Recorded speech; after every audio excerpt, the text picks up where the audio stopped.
sur les nouvelles filles de la campagne. Les filles que vous allez rencontrer sont arrivées il y a quelques mois, quelques années. D'autres sont natives du territoire, ce qui ne les a pas empêchées d'aller explorer d'autres lieux. En les rencontrant, ce fut une évidence, c'étaient elles mes nouvelles héroïnes. Elles étaient dans l'hôtellerie, dans le soin, dans l'enseignement. Maintenant, leurs journées sont rythmées différemment. Alors, soit par les animaux, les marchés de producteurs, la météo. Elles ont eu le courage de tout remettre en question en changeant de vie, en changeant de métier, en mettant plus de sens dans leur quotidien. Je suis Sandrine et dans ce podcast, je vais vous partager nos conversations qui, je l'espère, vous feront réfléchir, vous feront plaisir, sourire et peut-être vous donneront envie de sauter le pas ou pas. Ensemble, on vous parlera de ce que leur procure ce changement de territoire, de vie et de métier. Les nouvelles filles de la campagne ont 25 ans, 50 ans, peu importe. Ce qu'elles ont en commun, c'est une sacrée volonté. Elles ont du courage, elles sont passionnées, passionnantes et certainement un peu inconscientes. Alors, moi, je suis très contente d'être ici. Alors, même si le temps n'est pas au rendez-vous, je suis à peu près à 1h, 1h30 de chez moi. Je suis dans le Périgord noir et je viens rencontrer une femme incroyable. Je pense que tu aimes bien que je dise incroyable. Oui, merci. D'accord, je vais dire incroyable. Alors, elle est à l'initiative d'un projet fou qui allie le sport et les femmes. Bonjour Karine. Bonjour Sandrine. Est-ce que tu peux nous dire qui tu es, tu nous dis ce que tu veux sur toi, d'où tu viens, où tu vis aujourd'hui. Voilà. Et nous donner un petit peu de détails sur ton environnement, puisque les gens nous entendent, les gens ne voient pas, mais ça serait important que tu nous dises ce qu'il y a autour de nous, ce qui t'entoure tous les jours. Voilà, à toi de jouer. Bon voilà, je m'appelle Karine, j'ai 60 ans, je suis belge, flamande, j'ai 5 enfants. J'habite dans un séchoir à tabac qui est entouré par des champs et des forêts. C'est le séchoir à tabac, c'est le bâti typique qui marque le paysage du Périgord noir. Du Périgord, ouais. D'accord, du Périgord noir surtout. Du Périgord au global. En général. D'accord, ouais. Je connais pas encore très très bien. C'était une intention pour toi d'avoir ce type de bâti ou c'est une opportunité, une rencontre ? C'est une opportunité. On a une grande famille et c'est un grand bâtiment, sympa, en bois. Il a des avantages particuliers ? C'était le volume ? C'était surtout le volume, oui. Mais aussi le fait que c'est typiquement du Périgord. Ouais. C'était important pour toi ? Oui, évidemment. Et autour de nous, parce que tu as dit, alors tu répète un petit peu où tu vis, Bad-de-Foll. C'est à Bad-de-Foll-sur-Dordogne. D'accord, c'est un petit village. C'est un petit village, je pense qu'il y a plus ou moins 300 habitants, ouais. qui est situé le long de la Dordogne. Mais bon, ouais. On est sur une hauteur ici de 250 mètres, je pense. Et calme. On ne voit que des chevreuils, des sangliers qui sortent du bois. Donc, c'est ce que j'ai recherché. C'est ce que tu souhaitais. C'est ce que Ça fait combien de temps que tu es en Dordogne ? 15 ans. 15 ans. Donc, je répète, donc tu viens de Belgique. C'était où la Belgique ? C'était dans les Flandres, entre Malines et Louvain. Moi, j'aimerais bien savoir pourquoi avoir voulu changer. Alors, c'est même pas de région, toi, mais c'est avoir changé de pays. Pourquoi ? Mais parce que, en fait, le profond individualisme et matérialisme des Flamands m'a fait fuir. En tout cas, c'était mes sentiments. Les gens, ils vivent que pour eux-mêmes, et s'intéressent très peu à l'autre. D'accord. C'est ce que tu ressentais ? C'est ce que je ressentais. Quand on se croise dans la rue, même sur un trottoir, on ne se regarde pas, on ne se dit pas bonjour. J'ai trouvé qu'ils ont que de l'intérêt en fait pour le matériel et pour le paraître, leur apparence. Donc pour moi, je le voyais comme une société froide en fait, où il y a une grande problématique de lien social. Mais aussi le manque de la nature, de verdure. Là où tu vivais, c'était très urbain ? C'était un petit village, mais en fait, si tu veux, il n'y a presque plus de villages. Les villes se touchent de plus en plus. Ouais. Et donc, on habitait dans une ancienne ferme avec un petit bosquet au fond du jardin, mais dans une rue où les enfants ne pouvaient plus jouer dehors, donc très fréquentée comme partout en Flandre. Et donc, les maisons se trouvent quand même l'une à côté de l'autre. Et oui, j'avais besoin de nature, de verdure, comment dire, aussi de simplicité. Ouais, bien sûr qu'on ne s'est pas rencontrés là il y a 5 minutes, et donc tu m'en as un petit peu parlé. Tu avais aussi envie de sortir d'un système ?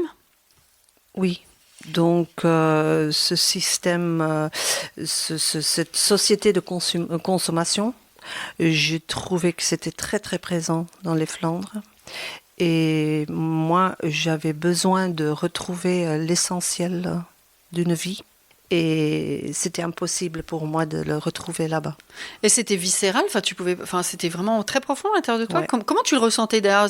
En t'écoutant, je me dis, mais comment à un moment donné tu peux vraiment ressentir ça ? C'était dans ta tête, dans ton corps ? Comment ça se manifestait ?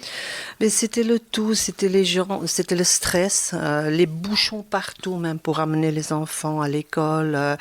Tu étais toujours dans un stress, tu n'arrêtais pas de courir. Je ressentais ça comme ça.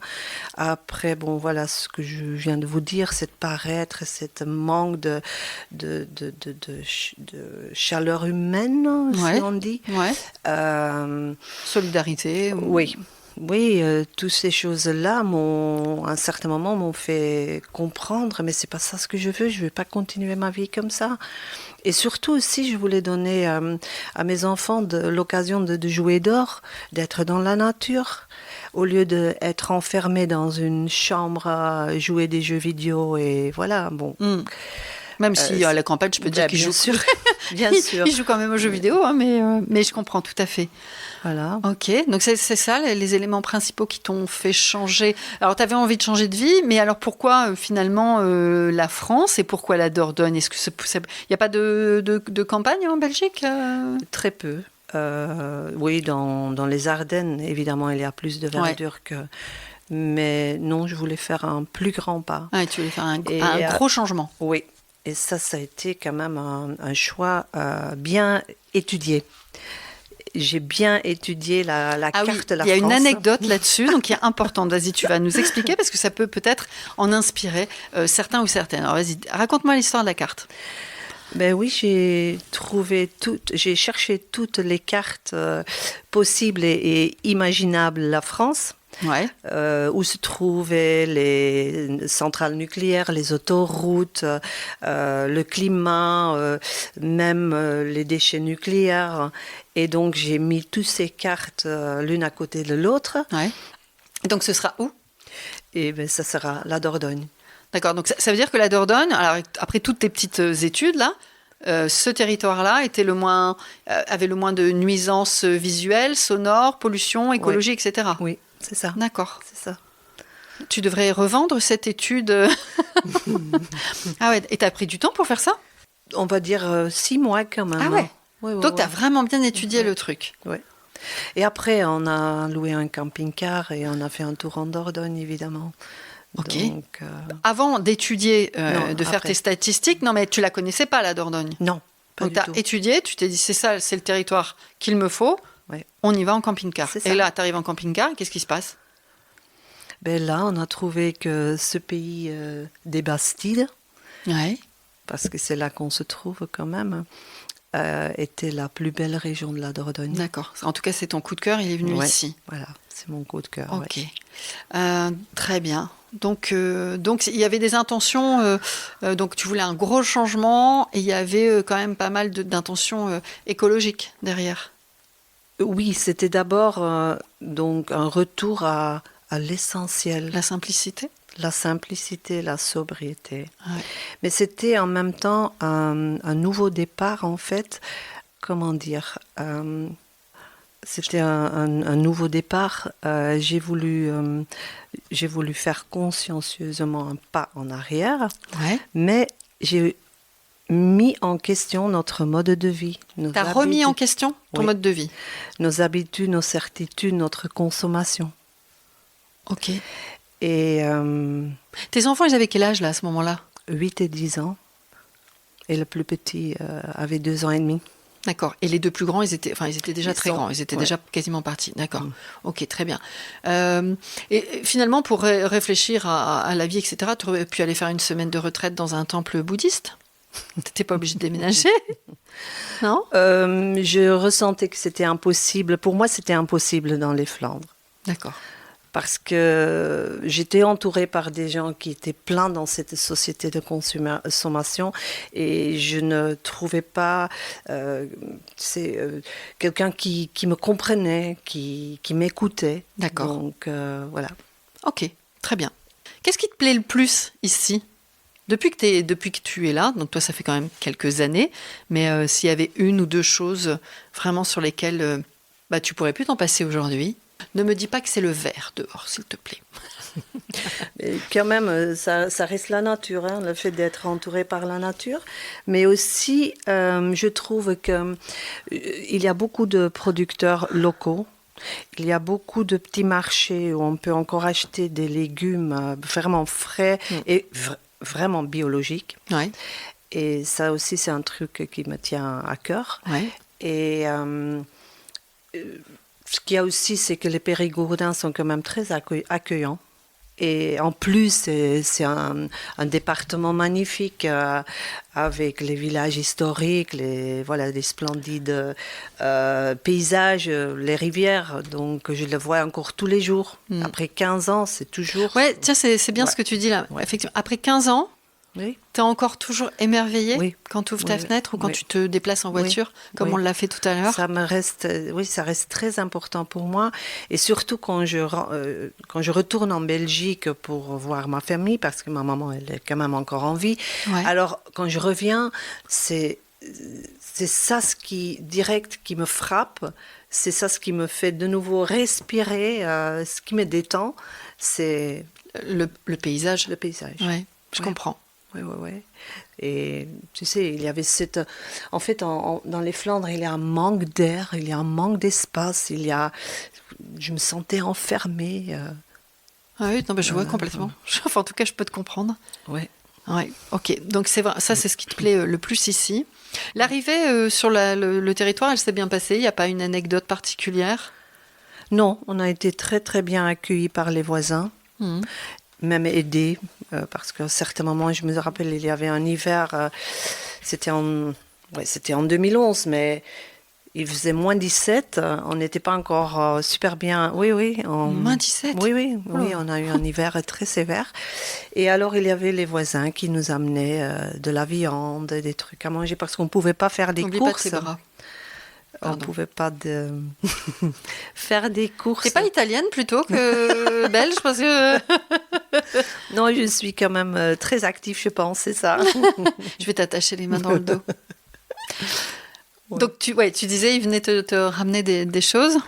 Oui. Ouais, donc sur ton arrivée, finalement, tu as senti qu'il y avait quand même beaucoup de chaleur, d'accueil, de partage. Oui, déjà depuis le premier jour. Okay. J'avais pas en Flandre après 40 ans. J'ai retrouvé là-bas... La chaleur à moins 17. Ouais. Oui, c'est bien. Ça. Ok, parfait. Je souhaite quand même aussi dire les choses qui ne sont pas forcément toujours simples, parce que on pourrait dire que tout est beau, tout est rose, mais non, est-ce qu'il y a quand même, selon toi, des choses qui sont plus compliquées?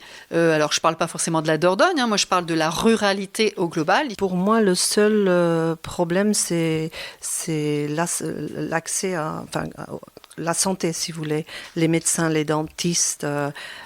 il faut faire des rendez-vous 6 mois en avance et parfois c'est compliqué. Si on a besoin d'urgence d'un médecin, c'est très compliqué. Le désert médical, ce qu'on appelle le désert médical. Ouais, c'est ça en fait le seul truc qui... La seule chose qui te paraît embêtante. Oui, c'est ça. Est-ce qu'il y a des choses quand même qui peuvent te manquer de ton ancienne vie, de ton ancien pays? C'est la réunion de ma famille en fait. Alors je parle surtout de mes enfants parce que les 2 aînés, ils m'ont pas suivi parce qu'ils avaient 19 et 17 ans. leurs études, leurs amis, voilà. Ouais. C'était en Flandre.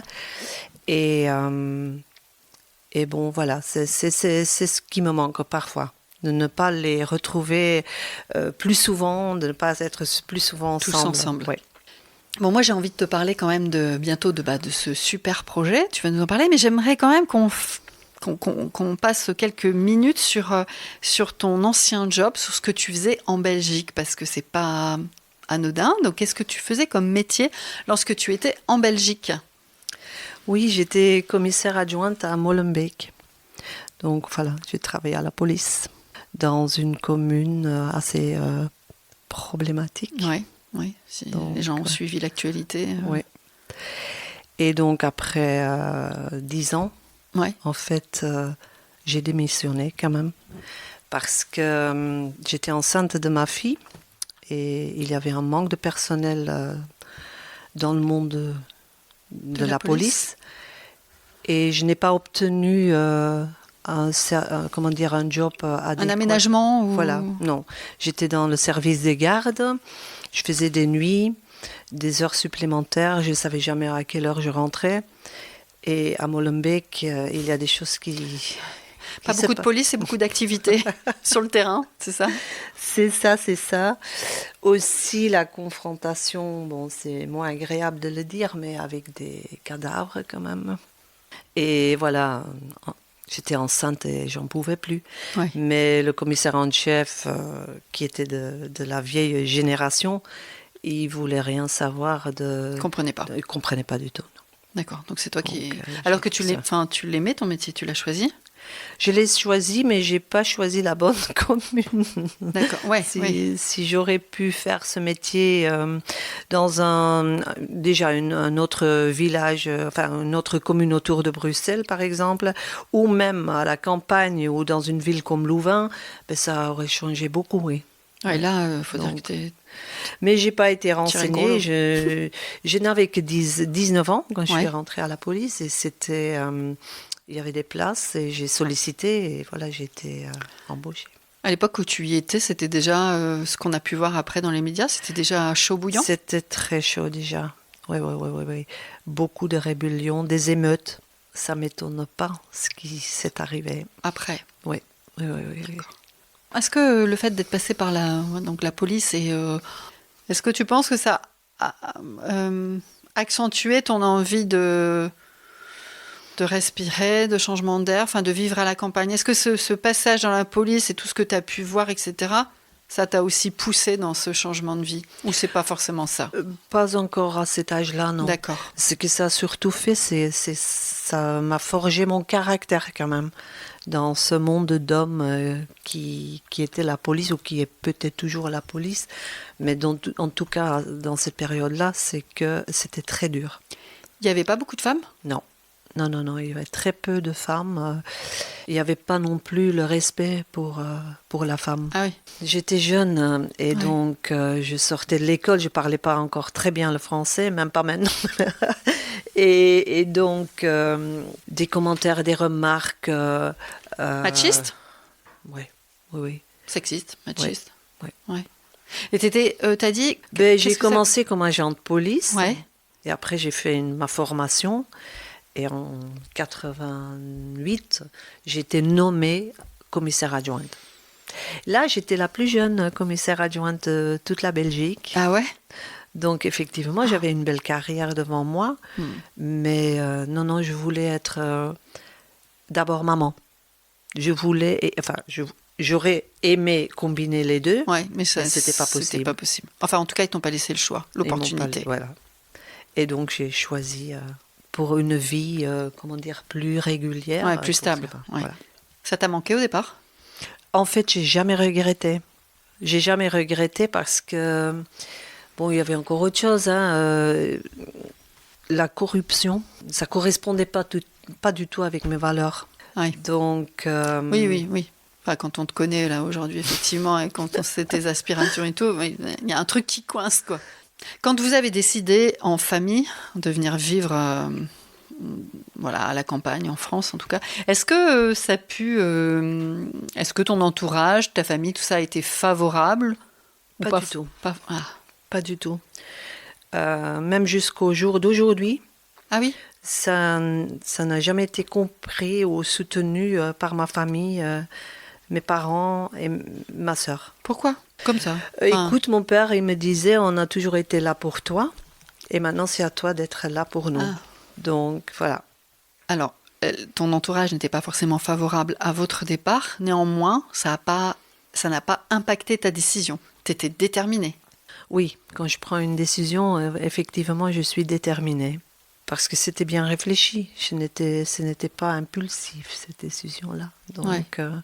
c'était très important parce qu'en fait, j'en ai pas parlé au début de De notre conversation. interview. Ouais. Mais en 2018, il y a eu un COP, pour l'écologie, pour le climat, en fait. Ah oui, oui, oui.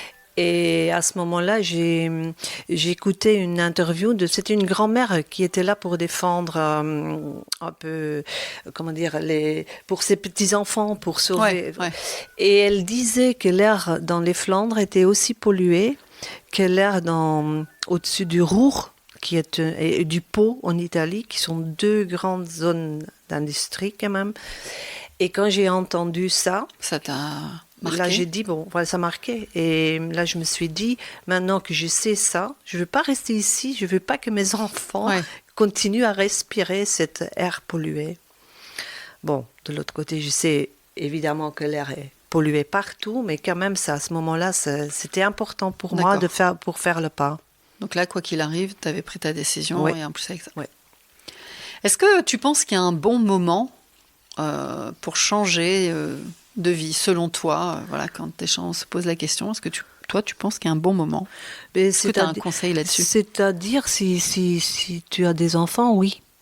Voilà, mes enfants, 8 et 10 ans, il était temps de le faire. Ouais. Parce que les grands m'ont plus suivi. Après, ils font leurs amis, leurs études, et après, ça devient très compliqué. Donc, si tu as des enfants, il faut tenir compte de leur âge, je pense. Donc ça veut dire avant le collège? Oui.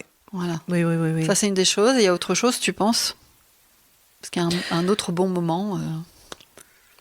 Je pense pas qu'il y a un bon moment. Il faut juste être convaincu que voilà, c'est le moment de le faire. Si tu sais pourquoi tu le fais, que tu es déterminé, tu le fais simplement. Enfin, c'est comme ça que toi, tu fonctionnes. Moi, je fonctionne, oui.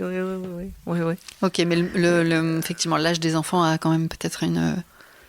Pas de moment de doute? Jamais? Au départ, quand vous êtes arrivé? Jamais. Jamais. Non, j'ai jamais douté. Ça a été facile tout de suite? Pour moi, ça a été facile. Ouais. D'accord. Oui, parce que, comme je vous ai dit, cette société froide, ici les gens sont... Pourquoi tu me dis vous? Ou alors elle parle à l'audience, Ouais. peut-être. C'est important pour moi, cette chaleur humaine, tu vois. Là-bas, je sais pas, on m'aurait dit que c'était des robots qui marchaient dans la rue. Depuis le début ici en France, j'ai ressenti cette chaleur humaine. Les liens sociaux, c'était pas la même chose qu'en Flandre.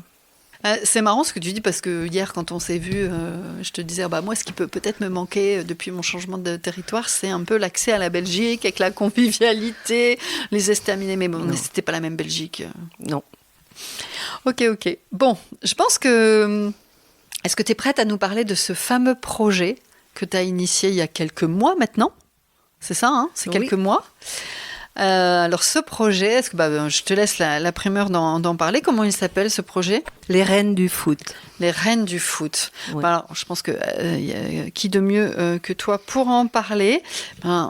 Explique-nous un peu ce que c'est que les reines du foot. Et après, moi, j'aimerais bien que tu expliques aussi à tout le monde comment ça a démarré. Pourquoi tu as initié ce projet? Alors déjà, dis-nous, c'est quoi les reines du foot? Les reines du foot, c'est une équipe de foot où l'âge moyenne est de 63 ans. Ok. Et donc, voilà, que des femmes. Que des femmes qui jouent au foot. Et tu mets entre 50 et la plus âgée, elle a 71 ans. Et pourquoi Karine, pourquoi t'as fait ça? T'étais mariée avec un footballeur avant Non, pas du tout. Bon, il faut dire, en général, je suis quelqu'un de très optimiste et positif, mais je souffrais quand même du vieillissement, en fait, de vieillir. De te sentir vieillir. Oui, de me sentir vieillir. Je me posais des questions, mon rôle dans la société, l'avenir. Et donc, j'ai commencé à lire des livres sur le vieillissement, mais des livres positifs. Comment vivre positivement le vieillissement. Tu as une référence là-dessus? C'est quoi le meilleur livre que tu as lu? Eh ben, c'est le livre dans lequel j'ai découvert ces grand-mères footballeuses, évidemment. C'est le Grand-mère livre footballeuse. Oui, c'est le livre Vieillir ensemble, qui a été écrit par Julia Moury et Clément Boxebelt. Ce sont deux jeunes Bretons qui ont fait un tour du monde pour en fait découvrir comment les gens vivaient leur vieillesse, leur vieillissement dans le monde en fait. Et c'est ainsi qu'ils ont découvert des grands-mères en Afrique du Sud qui jouaient au foot. C'est une femme sud-africaine qui a guéri d'un cancer et qui a initié ce projet en Afrique du Sud. Et très vite, je pense qu'il y a 900 équipes maintenant en Afrique, dans plein de pays, Zimbabwe, Féminin, Togo, féminin, oui, qui jouent au foot. Et il y a même une Coupe du Monde qui se fait à Johannesburg en 2025. T'es inscrite? Oui, on est inscrite. On va y partir, ouais. Donc c'est en lisant. Donc c'est Ce avec livre. cette réflexion que tu avais sur toi. Tu lis ce livre. Et tu tombes Et sur alors ce là- chapitre de femmes footballeuses. Et alors, qu'est-ce qui se passe dans ta Alors tête? là, quand j'étais jeune, j'ai joué au foot. Je devais jouer au basket, mais il n'y avait pas d'équipe, donc enfin. Et depuis mes 14 ans jusqu'à mes 30 ans, j'ai joué au foot en Belgique. 14 ans, 30 ans? Oui. Ah ouais, t'es 16 ans. déjà une Ouais. expérimentée. Oui, bon. Oui, mais de toute façon, quand j'ai lu ça, tous ces souvenirs, ces sensations de ma jeunesse Ouais. me sont revenus et je me suis dit, mais c'est génial.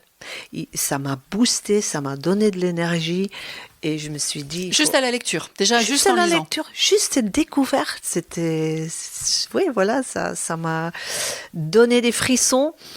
Et je me suis dit, il faut que j'essaie de créer une équipe ici autour de moi en Dordogne. Après, il y a un peu eu Lazare qui m'a aidé. Un jour, j'ai acheté le magazine Famosa. Ah oui, Famosa. C'était un hasard, hein, vraiment un hasard. Et à la dernière page de ce magazine, je découvre un interview de Laurence Gonzalez, qui est une femme qui est partie en Afrique du Sud donc pour jouer le premier. Alors c'est une la femme première coupe. de Dordogne? Et oui, elle habite en Dordogne. Elle est bibliothécaire à Creys, donc pas loin de chez moi. D'accord.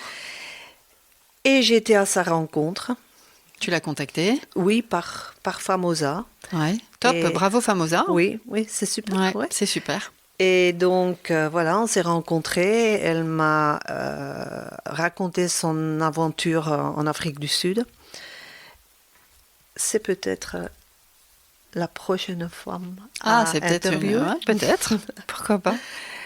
Et donc, elle m'a dit, mais c'est super ton idée, vas-y, fonce, essaye. Donc, elle m'a donné un coup de pouce. Comment on dit? Non. Ouais, elle t'a coup de- boosté, ouais, enfin, beaucoup elle t'a boosté. donné de l'inspiration, elle t'a Oui. donné de l'énergie. Oui. Du coup, moi, je me suis dit, ok, 60 ans, ça fait 30 ans que tu fais plus du foot, donc il faut que tu t'y mets à améliorer ta santé physique. Quoi. Donc voilà, et je me suis inscrite dans un club de gymnastique ici à Bad Fol. Et en même temps, je me suis rapprochée du Café Village, qui est un café associatif à ouais. Trémola. J'ai commencé à faire des randonnées le lundi matin avec Annie. Et dans ce groupe des randonneuses, ou plutôt dans le Café Village, j'ai rencontré donc des femmes joyeuses, énergiques, ouvertes d'esprit, drôles, à qui j'ai parlé de mon projet. D'accord. Et donc, c'est des femmes aussi de ta tranche d'âge, si Oui. je peux dire? Oui. Ok. Oui. En fait, lors d'un week-end, un week-end de randonnée, je leur ai demandé qui veut se déguiser en footballeuse. Parce que le but au début, c'était de prendre une photo. Prendre une photo avec des femmes énergiques. Et en fait, un peu comme toi avec tes bras, là. Je vais lui attacher les bras. Et donc faire de la publicité avec cette photo pour recruter. Mais tu leur avais pas encore parlé de ton... Oui, j'avais parlé de Si, tu avais quand même un petit peu dit, tiens, j'aimerais bien faire un club de foot, etc. Mais pourquoi leur demander d'être déguisés? Attends, je comprends pas bien. Je voulais avoir une photo avec des femmes de mon âge, Ouais. en footballeuse, donc en tenue de football. Et comme ça, avec cette photo, je voulais recruter du monde. D'accord. La Donner publicité. envie. En fait, tu voulais donner envie. Mais Et ces femmes-là, tu les avais déjà convaincues? je ne les avais pas convaincues parce qu'au début, elles m'ont toutes dit bon, on veut te faire plaisir. D'accord. Voilà, on veut juste te faire plaisir. On va une fois venir voir ce que c'est. Mais ce moment, le moment qu'on a pris la photo, c'est une après-midi trop conviviale. On s'est mis en cercle, on a commencé à inventer des noms, une ambiance super. Et en fait, on est restés ensemble. Ils sont venus au premier entraînement une semaine plus tard. Et elles sont toujours là. Donc, entre le moment où tu as l'histoire de la photo, la semaine d'après, tu fais l'entraînement. Donc là, tu dis, je vais devenir coach de foot. Oui.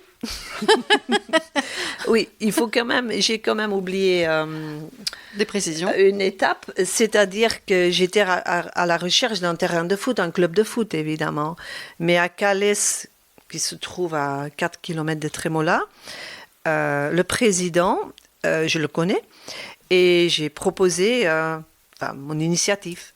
Évidemment, au début, il était très sceptique. Pourquoi il était sceptique ? Parce que l'idée, j'ai eu des retours que c'était une idée quand même complètement barge. Pourquoi ? Oui, parce que voilà, nous sommes... À cause de l'âge, à cause du sexe ?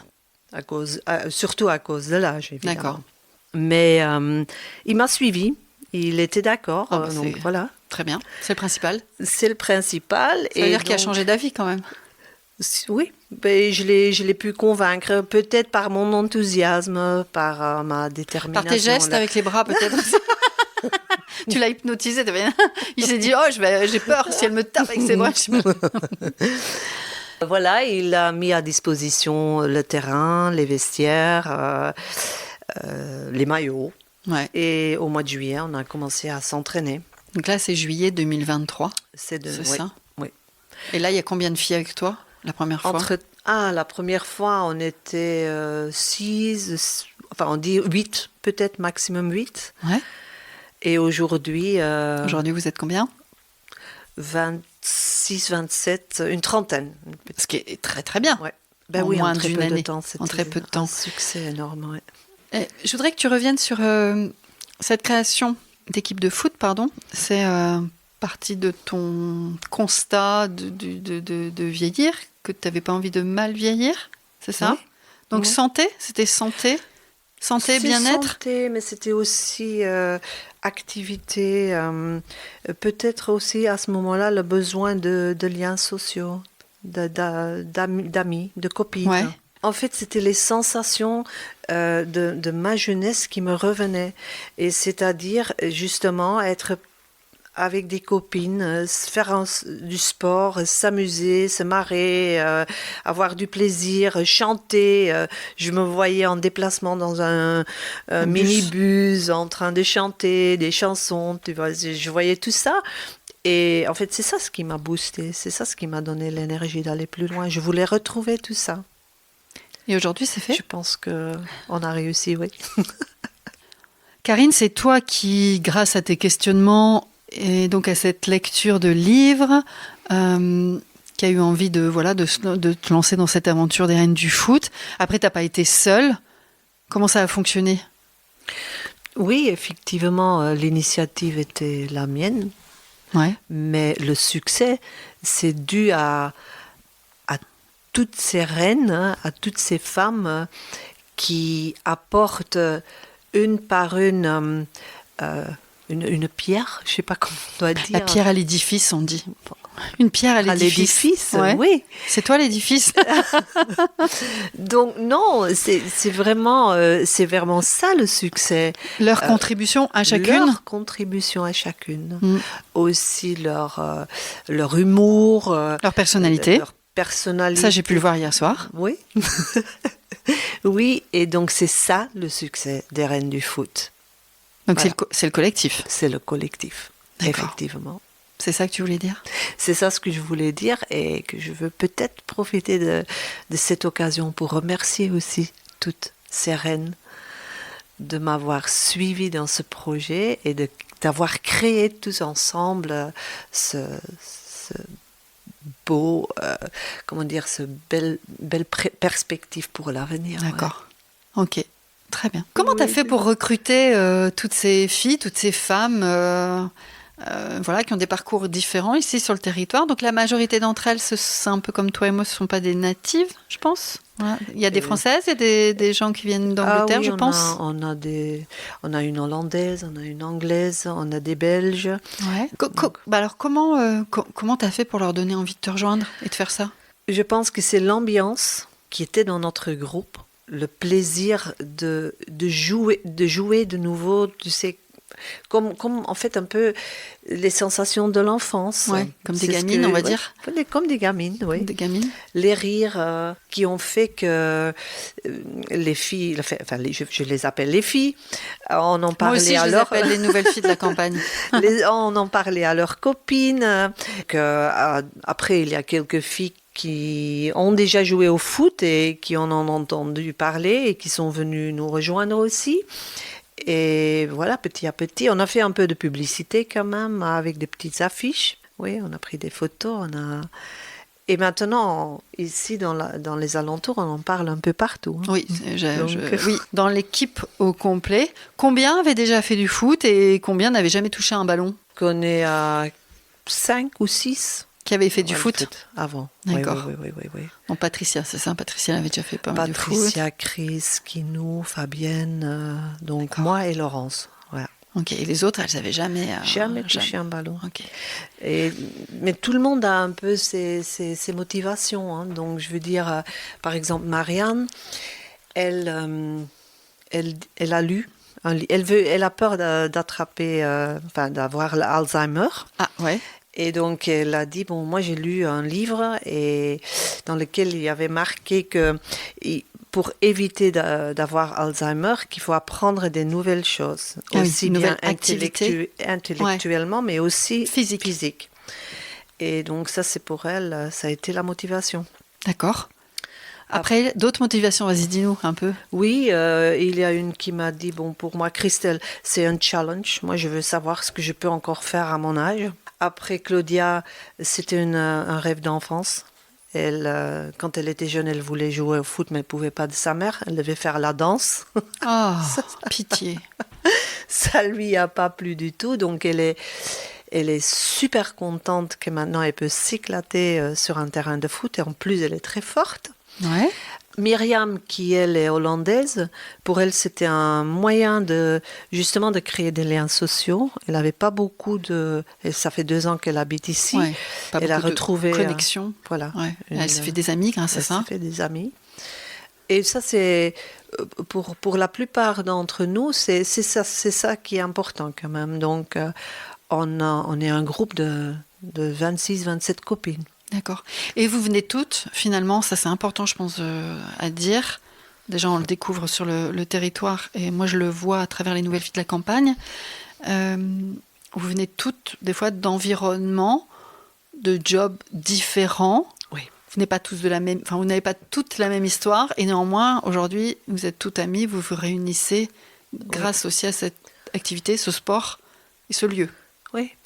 Les histoires de vie sont, comme tu dis, complètement différentes. Et aussi Catégorie socio-professionnelle ? Oui. C'est ça que je veux dire. Ça se perd. Ouais. Ça se perd sur le terrain. On oublie et on n'y pense pas. Ça n'a aucune importance. Ouais. Aucune importance. Après, ce qu'on fait aussi, c'est qu'on montre qu'à 63 ans, on a encore plein d'énergie, d'enthousiasme, de vie. De joie. de joie. Et donc, voilà, je dirais à bas les préjugés qui sont liés à notre âge. Hein. Bien sûr. Donc, on le voit bien, on est capable de... On a fait une rencontre, deux rencontres récemment contre les filles de Beauregard et les filles de Coursac. Ce sont des jeunes femmes. Oui, parce qu'il faut préciser que la particularité, c'est qu'il n'y a quasiment pas d'équipe féminine de foot de votre âge, ce qui fait que vous vous confrontez à chaque fois à des femmes plus jeunes. C'est ça l'histoire ? Oui, et c'est la première équipe locale de femmes de notre âge en France. Hein. En France. En France. T'as trop la classe, Karine. Après, il y a des femmes de notre âge qui jouent au foot, mais pas dans une équipe locale, en fait. Qui se regroupent de temps en temps. En loisir. Stage. Oui. Mais pas clairement identifiée équipe de foot. Non. Et donc, effectivement, en fait, on a été invités par ces clubs, enfin ces équipes de femmes. Ils ont vu des reportages sur nous parce qu'on a quand même été sollicités par la presse. Ils ont trouvé l'initiative tellement touchant même qu'elles nous ont contactés, ils voulaient nous rencontrer. Elles voulaient te toucher.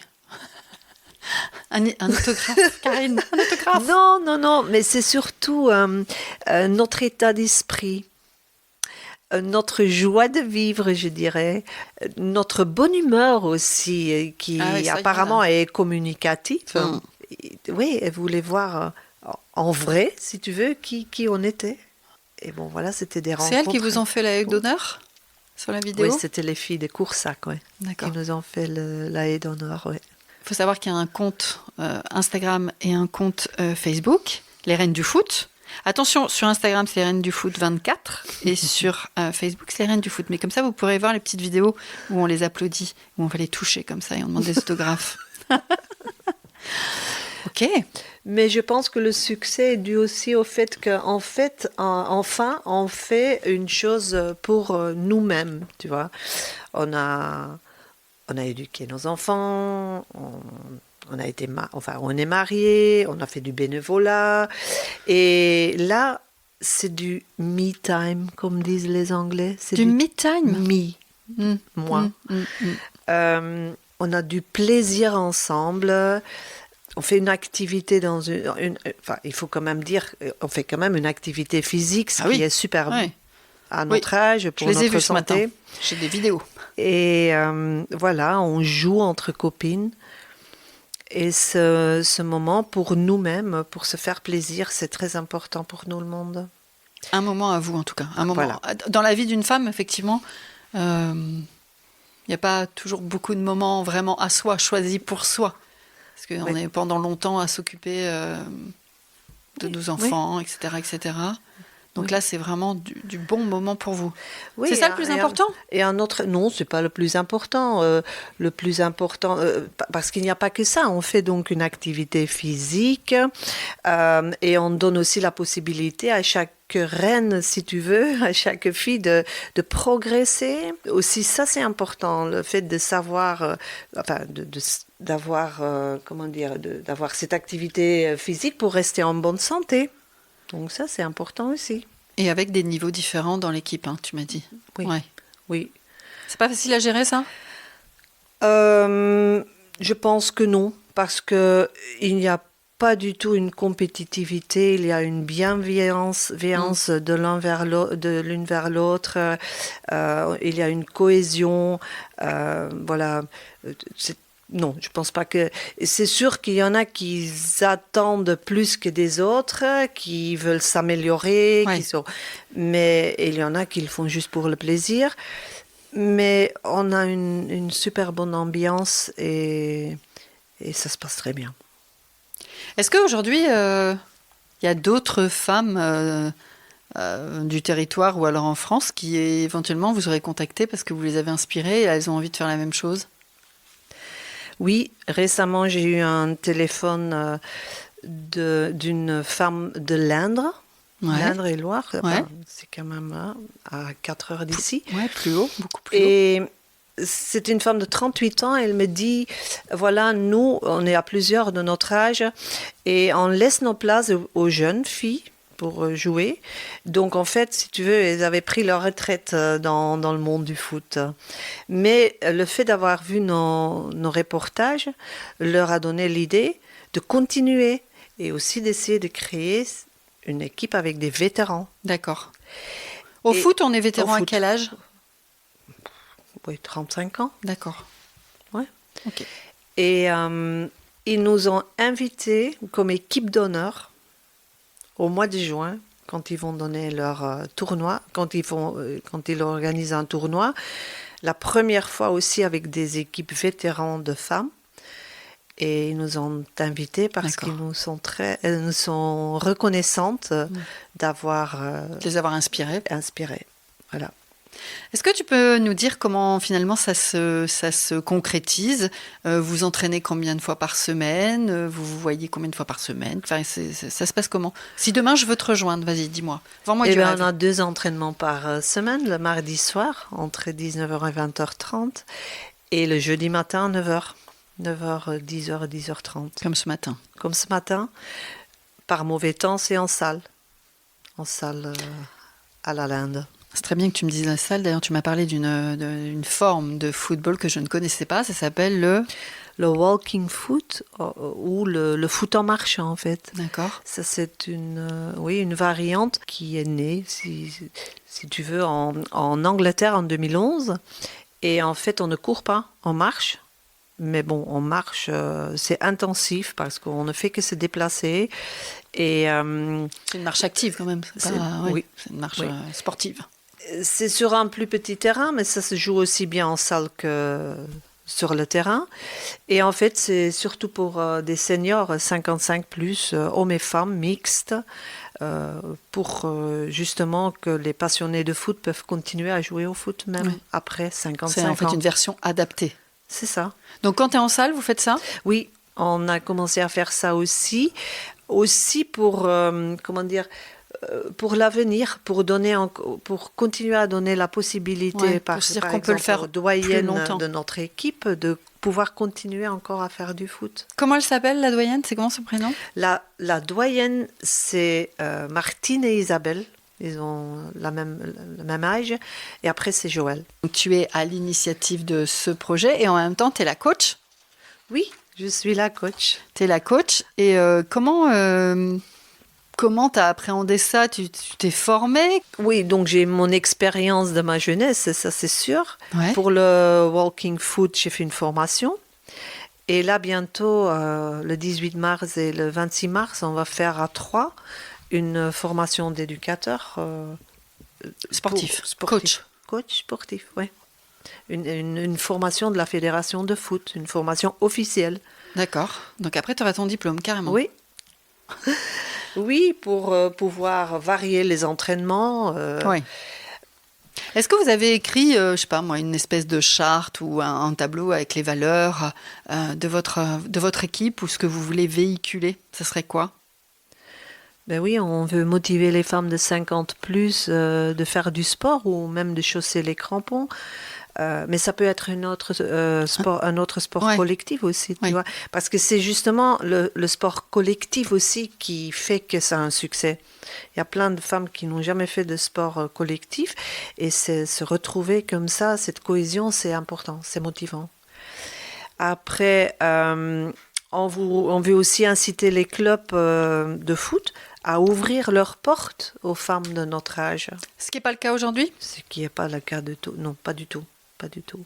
Même des clubs de vétérans hommes, il n'y en a pas beaucoup. Parce qu'il y a seulement 7% des licenciés en France, de licenciés foot, je veux dire, qui sont des femmes. Que 7%? 7%, Tout c'est âge très peu confondu. en France. Tout âge confondu. Oui. En France, parce que dans les autres pays, c'est plus? Oui, dans les pays scandinaves, par exemple, en Suède, c'est 38%. Donc c'est une grande différence. Pourquoi c'est pas plus démocratisé en France? Pourquoi ça marche pas? Ça dépend de la culture, je pense. La culture française Trop genré? Je pense, oui. En Scandinavie, quand même, je pense que les gens sont plus ouverts. Il n'y a... Enfin, Moins de cases, enfin, je veux dire, t'es une fille, tu fais de la danse, t'es un garçon, tu fais du foot. Oui, non, ça n'existe plus en Scandinavie. Et en Belgique, c'était comment pour ça? On va dire entre les deux. D'accord. Donc, voilà. Entre la Scandinavie et la Voilà, France. c'est ça. C'est ça. Ok, très bien. Tout à l'heure, tu nous as parlé un peu des objectifs de chacune d'être venue dans cette équipe des nouvelles reines, j'allais dire. Je vais faire un mélange entre les reines et les nouvelles dans l'équipe de foot. Et aujourd'hui, est-ce que tu sais nous dire vraiment les bienfaits, les bénéfices qu'apporte ce sport, cette cohésion de groupe à toutes ces femmes-là qui te rejoignent? Oui, c'est un bien-être physique et moral, simplement. Est-ce qu'elles te disent je me sens rajeunir, est-ce que mon corps change, j'ai un meilleur cœur, je sais pas. Comment elles se sentent?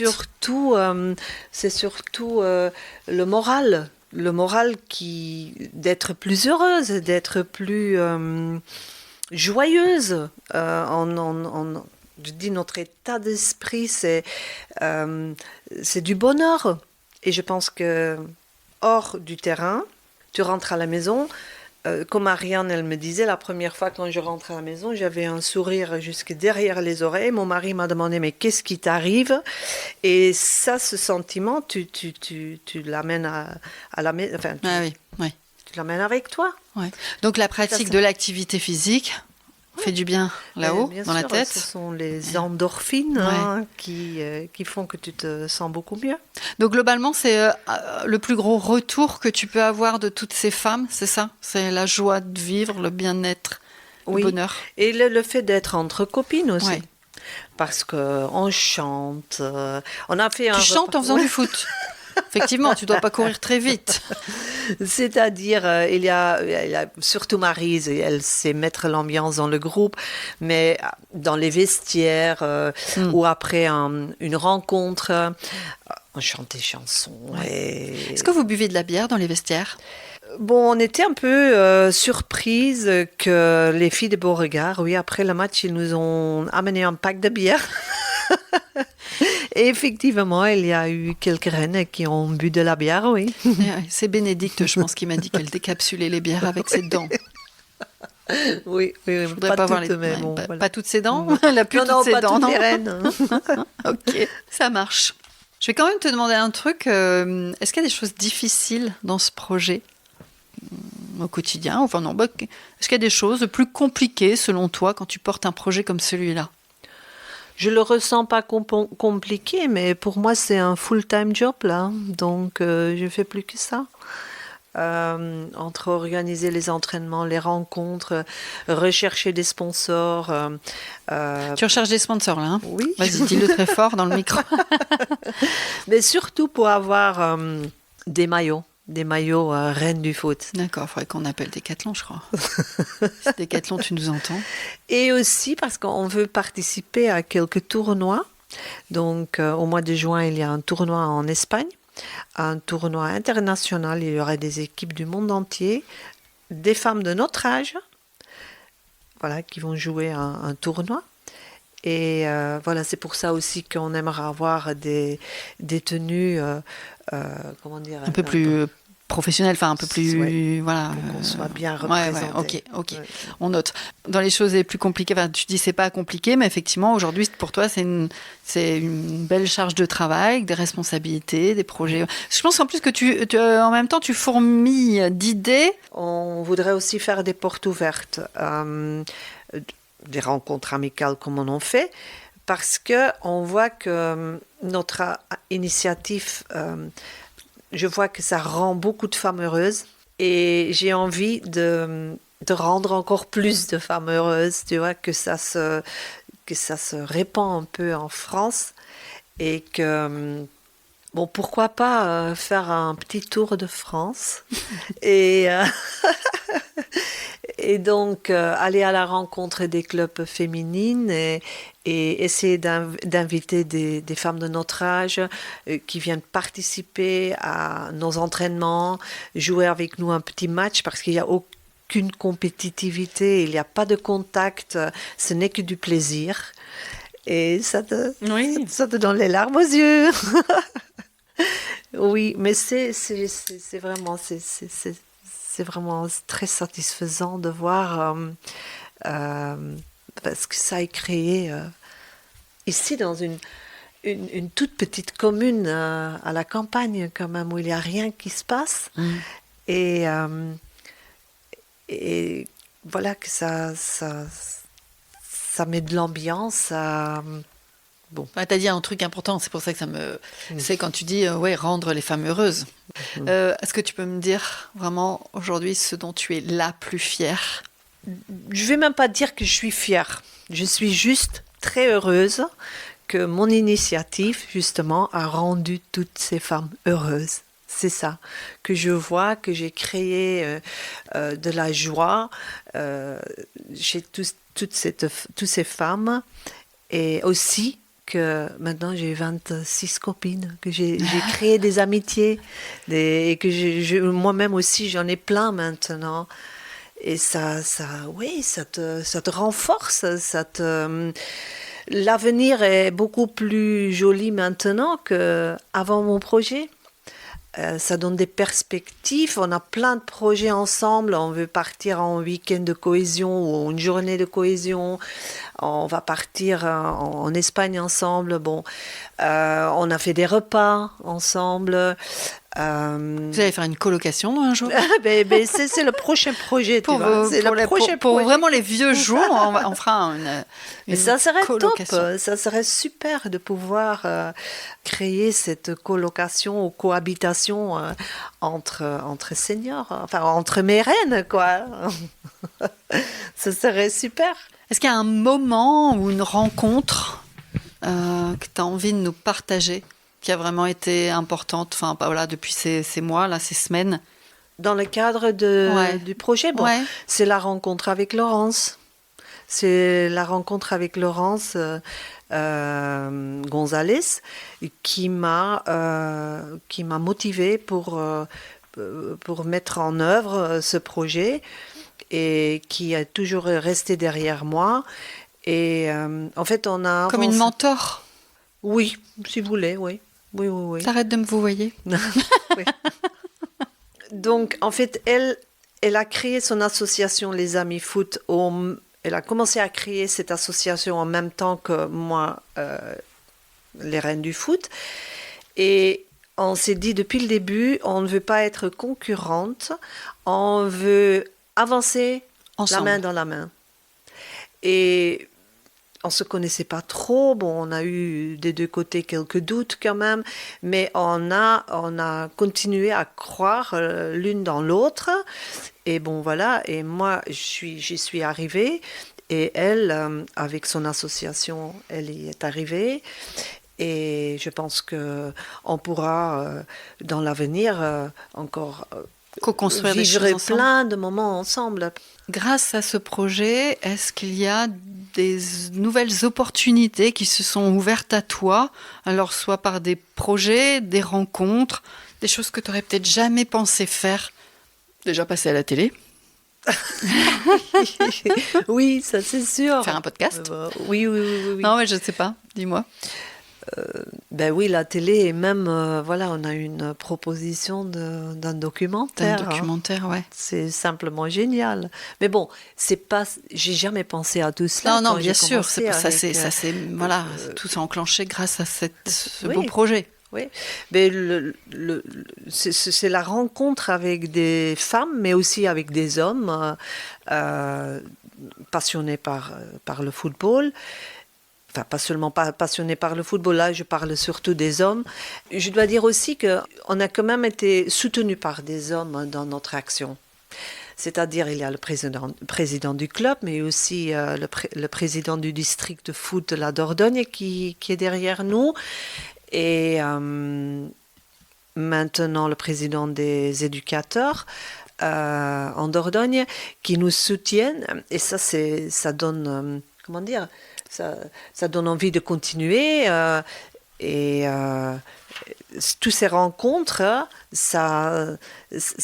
j'aurais jamais pensé de pouvoir rencontrer tous ces gens-là. Oui. Et évidemment, toutes ces femmes fameuses, quoi. C'est reines, tu veux dire? Ces reines, oui. Pourquoi les reines du foot? Qui est-ce qui a...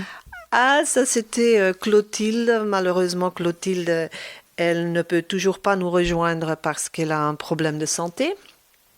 Mais elle regrette très fort de ne pas être parmi nous. Ben, tout d'un coup, ce premier jour-là, quand on s'était déguisé, on était en train d'inventer des noms. Elle est venue avec les reines du foot. Ça vous a plu? Et au début, on s'est dit, bon, écoute, c'est peut-être un peu exagéré, quoi. Les princesses, peut-être? Oui, parce que peu après, j'ai appris que c'est l'Espagne qui est l'équipe féminine de l'Espagne qui est devenue championne. C'était du monde, hein, peut-être. Je me regarde pas, moi, le foot, je suis pas hyper calée.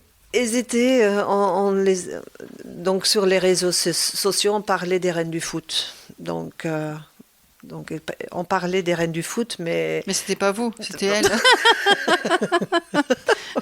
Ça peut servir. Oui, d'accord. Voilà. En fait, vous servez de leur notoriété pour. Ok. Très bien. Oui. Est-ce que depuis cette aventure, vous avez eu des remarques désobligeantes ou des clichés, des préjugés sur les femmes, le foot? Non, pas du tout. Les premières réactions étaient, comme j'ai dit, un peu sceptiques. Et on a effectivement eu des remarques. C'est une idée complètement barjou.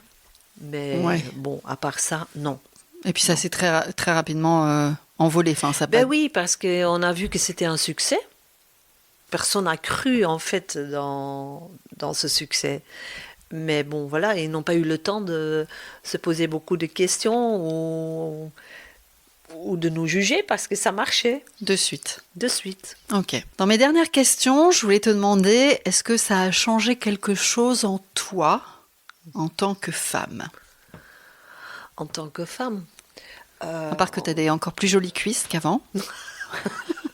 Je commence à avoir de nouveau des muscles dans mes jambes. C'est étonnant. Je ne pensais pas à notre âge qu'on pouvait de nouveau renforcer vraiment les muscles. Et effectivement. Donc ça me motive. Ouais, avoir des belles cuisses. Oui, et ça me motive de faire encore plus de sport. Et par exemple, j'ai de l'asthme. Moi, j'ai de l'asthme. Et donc, pour pouvoir courir au moins 30 minutes d'affilée... 30 minutes, c'est un programme Décathlon. D'accord. Ah oui, tu n'utilises pas l'application Décathlon Coach? Oui. Voilà. Ah voilà, donc moi non plus je trouve plus les mots, tiens. Mais alterner course-marche. Ouais.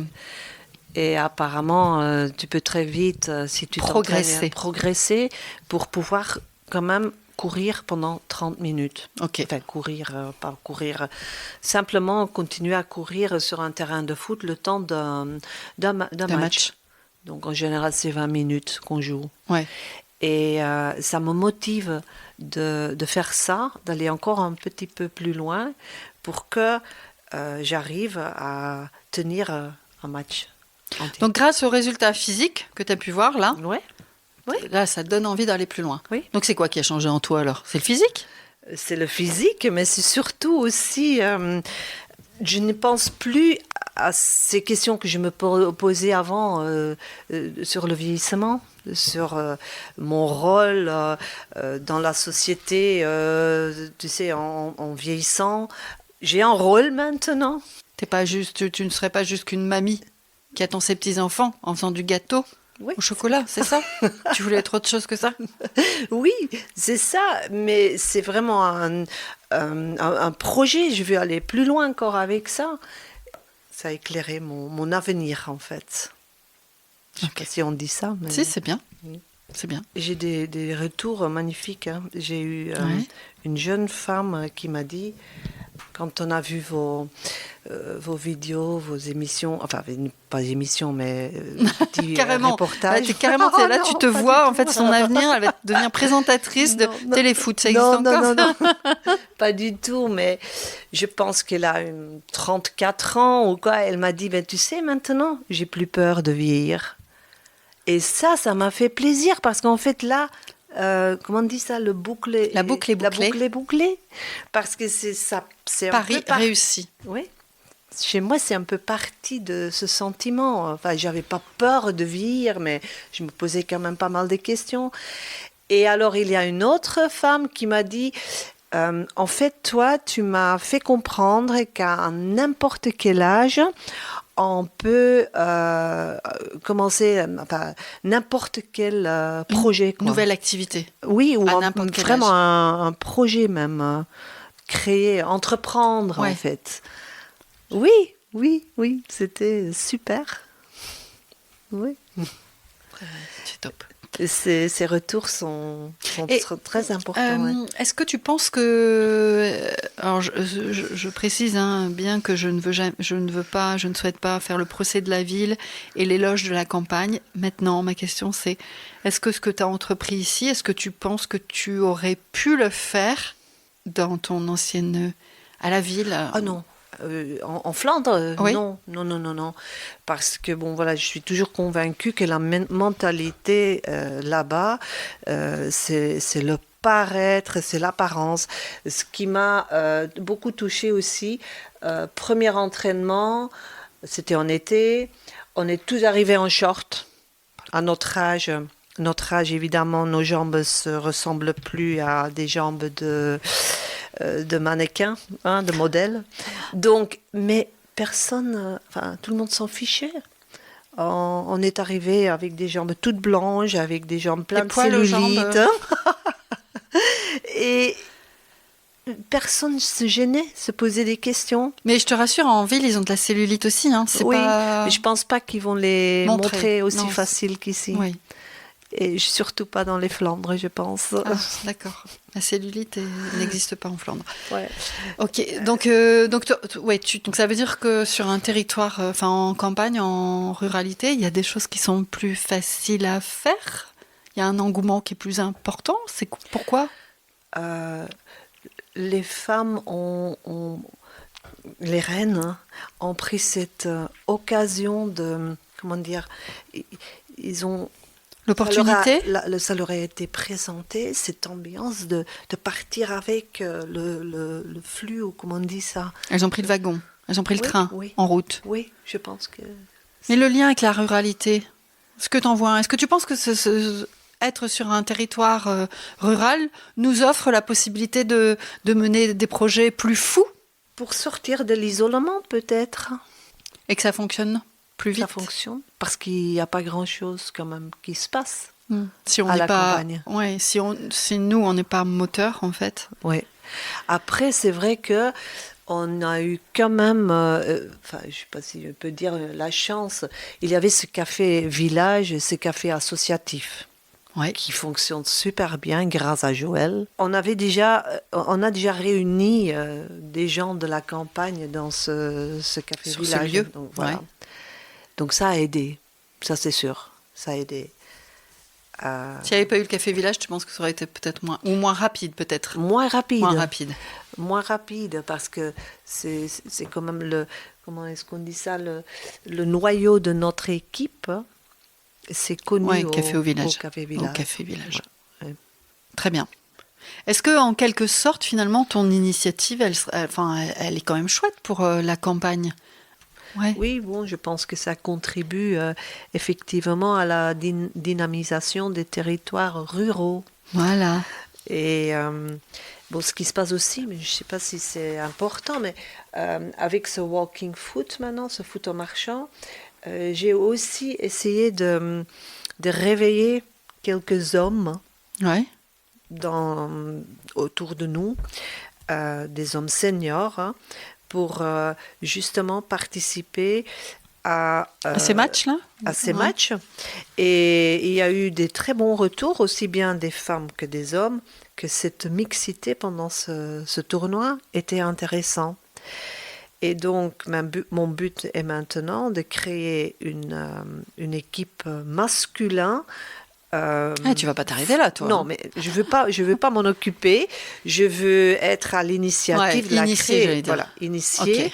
Et après, il faut trouver effectivement un homme qui s'en occupe. Et ça pourra encore aider justement à dynamiser le territoire. Voilà. Oui. Pour terminer nos échanges, moi j'ai 2 questions pour clôturer notre conversation. Arrête de toucher les papiers. Elle a des tocs en fait, elle a des tocs avec ses mains. J'ai jamais vu quelqu'un qui faisait autant de trucs avec ses mains. Pourtant elle joue au foot. T'as pas pensé à jouer plutôt au basket parce que tes mains... Trop d'énergie. Ouais, peut-être. Si ta famille, tes enfants, ton entourage, autour de cette table avec nous aujourd'hui, qu'est-ce qu'elle te dirait? Eh bien là, je peux dire qu'ils sont fiers de moi. Parce que je viens d'avoir ma fille en vacances, les garçons, mes fils étaient en congé. Ils m'ont suivi pendant 1 semaine aux entraînements, les rencontres qu'on a fait et le tournoi foot en marchand qu'on a organisé lundi. Et effectivement, ils m'ont dit, maman, on est fiers de toi. On est fiers de toi et aussi... On est tellement contente qu'on voit que tu es heureux, que tu revis, que tu as justement ce projet, cet avenir plein de perspectives devant toi. Trop bien. Donc, super. Les enfants. Ok. Un message pour clôturer notre échange, un mot, une phrase, un paragraphe. Oui, donc je dirais à toutes les femmes de mon âge ou de notre âge, de surtout ne pas se faire impressionner par cet âge, par ces chiffres, que de rester réceptive, de rester ouverte à ce qui se passe autour de nous, des nouveautés, de continuer à s'intéresser à plein de choses. Et voilà, et d'oublier cet âge. Ce diktat de l'âge, de ne pas s'enfermer. Oui. Parce qu'aussi, on se rend compte qu'on est, en faisant ce foot maintenant, qu'on est capable encore de faire beaucoup plus qu'on croyait. Par exemple, moi, courir, si je courais il y a 1 an, courir, ça me faisait mal à ma tête. Vraiment, ça me fait, je ne sais pas comment ça se fait, mais ça me faisait, je dis, je ne peux plus courir. Et petit à petit, maintenant avec ces entraînements, eh ben, je vois que ça marche, que ça va toujours. Et enfin, je ne suis pas la seule, hein. Il y en a plein qui disent, moi je ne pensais pas être capable de faire ça. Donc, ne vous laissez pas impressionner par votre âge. C'est le message d'espoir. Voilà. On clôture comme ça. On clôture comme ça. Merci Karine, merci beaucoup. Merci à toi Sandrine. Allez. Ça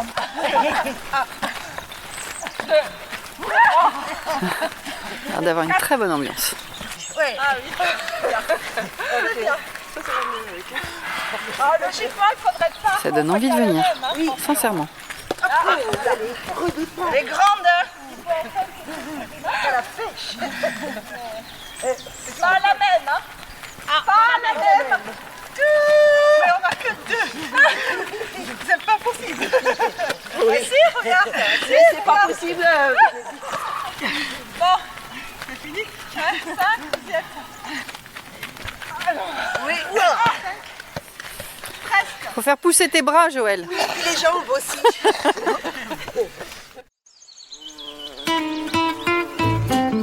Merci pour ce partage. Je suis certaine qu'il sera utile et qu'il fera résonance au moins à l'une ou à l'un d'entre nous. Pour conclure cet épisode et pour m'encourager à en produire d'autres, eh bien on partage l'épisode à son entourage. Ça veut dire la famille, les amis, les collègues, les voisins.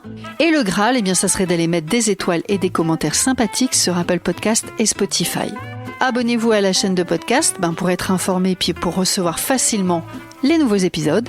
Vous pouvez me retrouver sur les réseaux sociaux des Nouvelles Filles de la Campagne, Instagram, Facebook, LinkedIn, j'en passe et des meilleurs. Et si vous aussi, eh bien, vous avez des filles en tête, des femmes, des nanas qui pourraient partager leur histoire, eh bien, n'hésitez pas à me contacter sur les nouvellesfillesdelacampagne@gmail.com. Si vous avez envie d'échanger avec les Nouvelles Filles de la Campagne, eh bien, sachez que je mettrai leurs coordonnées dans les descriptifs du podcast. Je vous souhaite une bonne journée, une belle soirée. Et je vous dis à bientôt. Merci.